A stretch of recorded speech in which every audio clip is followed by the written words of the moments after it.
Looking at more details about the action situations, let's look at the potential outcomes.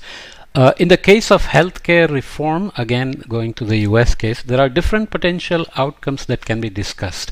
Total costs of healthcare, access to healthcare, distribution of costs and benefits, quality of healthcare, etc. Which outcome will weigh most in the design of policies is a political decision. So if you look at the way healthcare is run in Canada or the UK or in most countries versus the US seems to be much more capitalistic.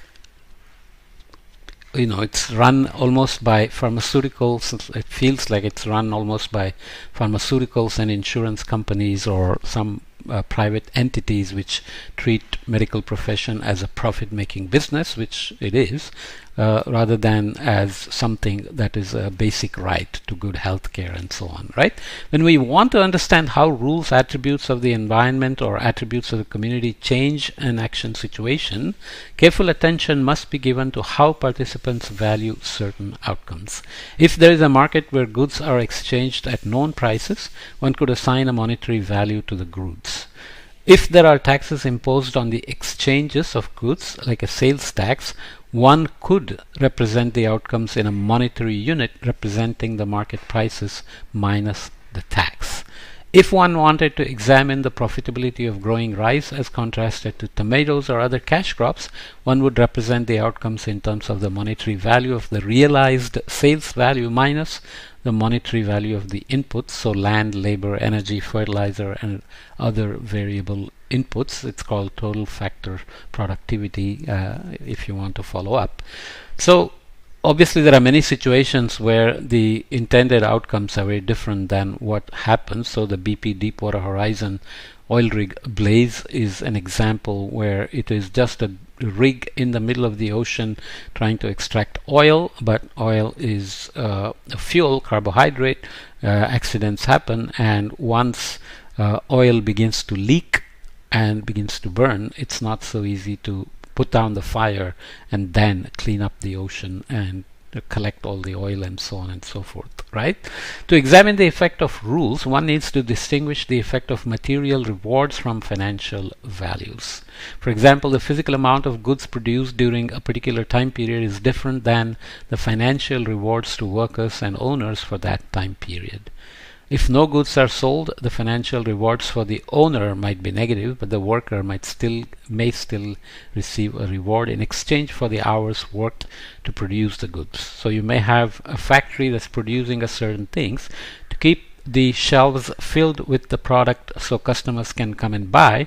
You need to keep paying the workers to produce these things, but if there is no sales, it's on the owner to absorb the lack of income or lack of profit. Prices may have to be reduced and so on, so you don't necessarily pass those on to the worker. The worker is paid at a certain rate that is predetermined, and then you need to just keep paying that. Besides monetary values and physical quantities of goods, participants also have internal values such as moral judgment that they use to examine potential outcomes. Gun ownership can be evaluated based on the number of different types of guns owned, the monetary value of the gun collection, and the moral value placed on gun ownership. This is a big topic for the US, but let's not go there. Frequently, the outcomes are assumed to be the consequences of self-conscious decisions, but there can also be unintended outcomes. For example, oil spills in the Gulf of Mexico are not an intended outcome of operations of oil companies. There are many such examples of unintended outcomes, of course. Pretty much everything we do tends to have unintended outcomes. Plastic is a miracle material, very useful, but now it's a massive pollution that is just so ubiquitous that it's scary, right? So let's move to actions, possible actions. As Yogi Berra said famously, or at least it's attributed to him, when you come to a fork in the road, take it, he said, right? Participants assigned to a position in an action situation must choose from a set of actions at any particular stage in a decision process. An action can be thought of as a selection of a setting or a value on a control variable, like a dial or a switch, that participant that a participant hopes will affect the outcomes. The dial is very different than a switch, on off versus variable choices, right? The specific action selected is called a choice. A complete specification of the actions taking in all possible variations of the action situation is called a strategy. So you sit down and map out all the actions and the outcomes and you strategize the optimum. It's important to note that it might not always be clear to participants what all the valid actions are in an action situation. A switch may clearly indicate two different positions, but sometimes participants are much more innovative in the use of possible actions in an action situation.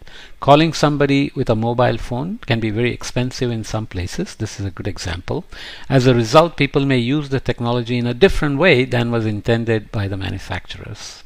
For example, in some communities, signaling systems evolved where a receiver of a mobile phone call can understand the message from simply counting the number of rings of the call and the information about the caller who is from the display. So when you get a call, the caller identity says who is calling. If the person is on your list of contacts, then the caller will give a certain number of rings before cutting off the call, and that's used as a Morse code to transmit a message. So the caller doesn't lose anything because the call is not picked up, and the person who's getting the call doesn't have anything to lose by just getting a free message. So it's a very unique way of doing things. Users in such situations may seldom use their mobile phones for an actual voice call. You're using cell phones extensively, but just as a Morse code with no cost. What is the change of outcome for the mobile phone service provider when people use this strategy? How do you charge? Okay.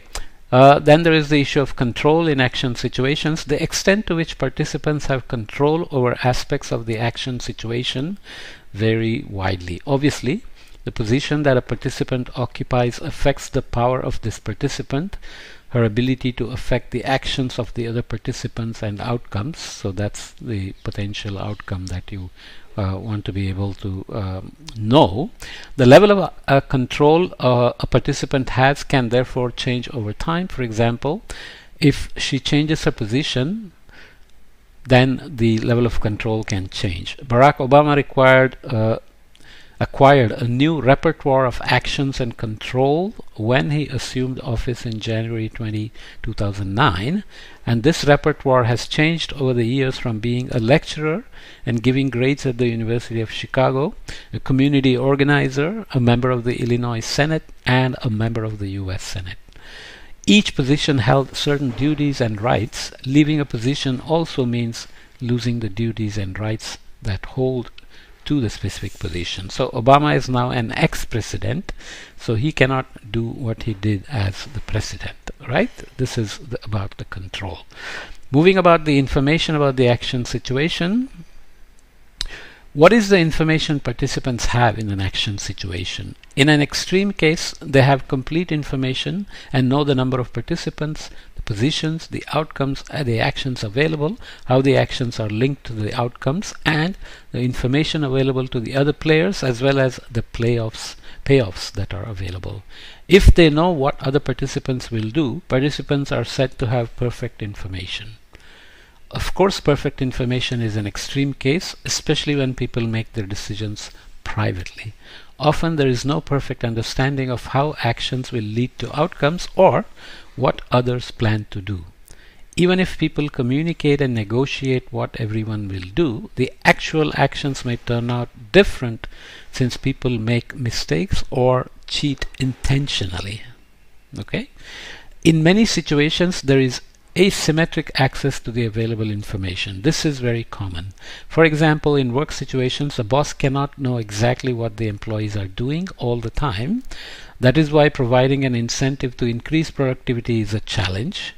The same holds for insurance companies. your insurance company does not have perfect information about your driving abilities and health conditions, but makes an informed guess on statistics of historical events. So your driving records, number of accidents, number of speeding tickets, and so on are looked at to give you a rate, and you may have some health situations that you yourself may not know that may impede your driving in certain situations, and so on, right? Would you like your insurance company to have access to your genetic profile? What about your driving behavior? The car insurance company Progressive allows customers to join a voluntary program where a device is installed in your car to track your driving style. So it's constantly monitoring and extracting data on your responses in each situation, and it can reduce your insurance rates if you are found to be a good driver, and of course it can increase it if you are erratic. One can save a significant amount on their car insurance with proper driving style. Will it improve your driving if you have such a tracking device, or will you just ignore it in certain situations? All those are kind of dependent on action, situation, and the attribute of the participants. Okay, so let me come back and look at cost and benefits. As we said before, the non-market goods and values, etc., are going to be always complicated, especially when it comes to commons. For example, buying an insurance seems either regulated, so you have to buy insurance when you buy a car. Health insurance is often mandated, but you may choose to live without it. So insurance is a much clearer situation where you are protecting yourself against certain harm or loss or health issues and so on. Whereas when you share a common, especially the environment, you would insure your child or save money for the college funds, but will you pay for the environment to be safe for them when they grow up? So how we value, how we do cost benefit analysis depends on our perception, our mental model, and so on, which we'll look at more in detail as we go forward. Okay.